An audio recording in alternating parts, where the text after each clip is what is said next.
This just in, Oklahoma City is good. Oof. Best record in the league again. Could have the MVP again.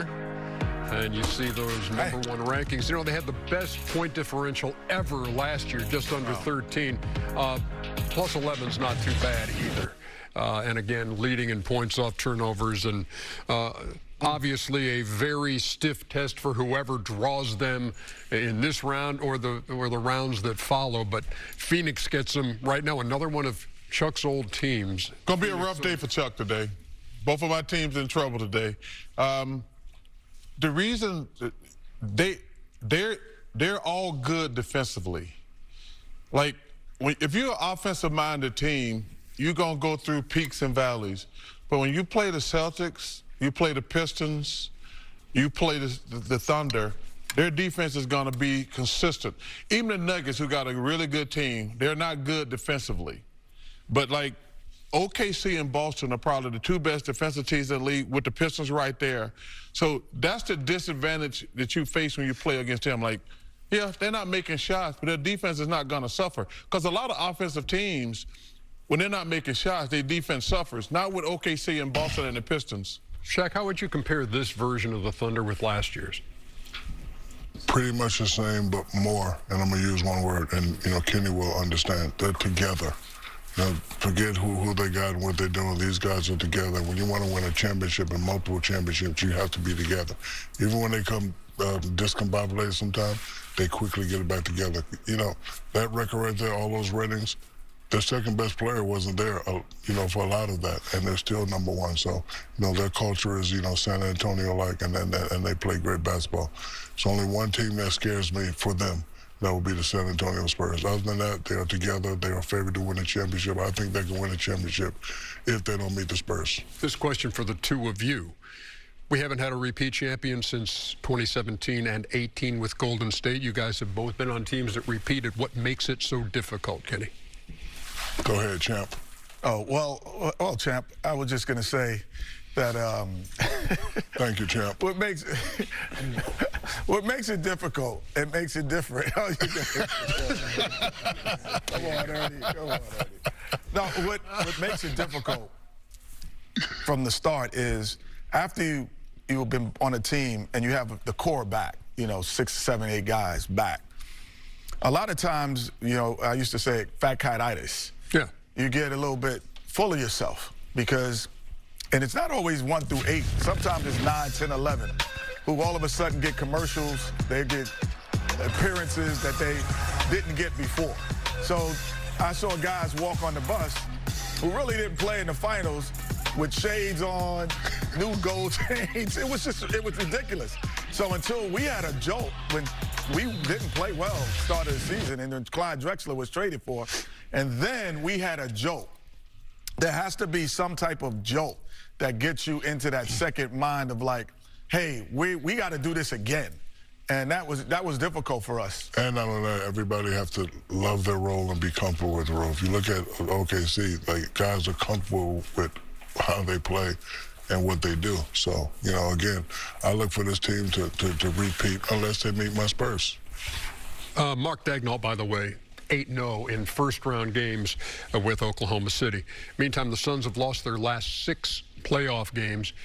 They did come out of the play-in, and Jalen Green was playing out of his mind in those 2 games. Yeah, that was a little deceptive. He played well, but they were playing I watched that game, and I said the Suns going to kill Golden State because Golden State gave everything against the Clippers, and they had nothing left in the tank when they came to Phoenix, and Jalen Green went off.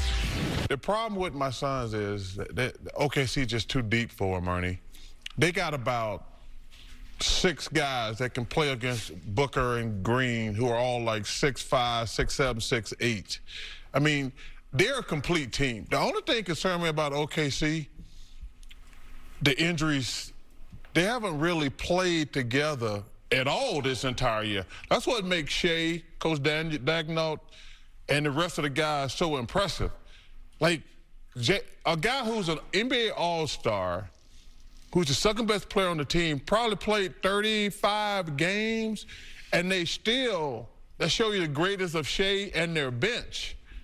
I mean, to have the same record basically as last year, been the number 1 seed the entire year, and even Shea missed some games, but to be number 1 all year, that tells me how complete a team they are. But like I said, that goes back to what I was saying earlier. They're so good defensively. Yeah. And, man, it's going to be tough. It's going to be a tough day for my Sixers and my Suns. 33 games for Jalen Williams on the year. That's crazy. Yeah, 17 points, 5 rebounds, and 5 assists. You do have the Dillon Brooks factor in this series, however, for Phoenix. Yeah, he's had a great year. I mean, he's also that guy who brings that stuff to the floor. He brings a different element, but what's negated is all of his antics is the fact that he's a hell of an offensive player. He really puts pressure on the defense. So when we were saying Jalen Green and Booker, Dillon Brooks is a tough shot maker as well. So you have 3 tough shot makers. That is the hope, if you're a Phoenix Suns fan, is that these tough shot makers for 4 games can be exceptional. Because you're going to have to be not good, but you have to be exceptional. And you're talking about 3 guys that have to average between 22 to 30. And if you could do that, you can put pressure on a team that, and we can't forget that even in their road to the championship last year, they didn't just go 4-0, 4-0, 4-0. No, they went to the limit a couple of times. So they're a team that can be taken to the limit as well. Yeah, Denver took him to 7 games, and then Indiana in the NBA Finals did too. It's kind of the same question I asked you about the Philadelphia series. How does Phoenix make this a series against OKC? Play hard. Got to hit a lot of shots. Jalen Green has to, you showed that stat 35. He has to be close to that. And you know what, Shaq? In his career, he'd never had back-to-back 35-point games, and he did so in the play-in. In the play-in, he played well. Last year, he kind of disappeared. I think that's why he got traded. Houston wanted to do something else. So he has to play exceptional. Dillon Brooks has to play exceptionally. He has to be that agitator that he's known for being. And they just have to go out and, they have to play super well. Yeah, play hard. That's how you win championships. Something you know nothing about. But the thing about Dillon Brooks is he can't come out with those antics. Why not? He's got to play well. He got to be him. He got to play well. Like, he got to agitate. Because you talked about, we know Booker and Green are going to get me some points. Dillon Brooks, I told you, he should have made the All-Star team. He got jobbed in that situation. He can't have antics. He got to score. Like, they need points. I mean, you're not going to hold OKC to 105 points. They need him to score. Listen, I love Dillon Brooks, but we need points. We don't need antics. Those are 2 different animals. But on the defensive side, I mean, if he can be an irritant and he can get under somebody's skin, maybe an SGA, that kind of thing, don't you think? This guy finna win his 2nd MVP. Nobody's getting on his damn skin. Hey, Boston Celtics, ready for game 1.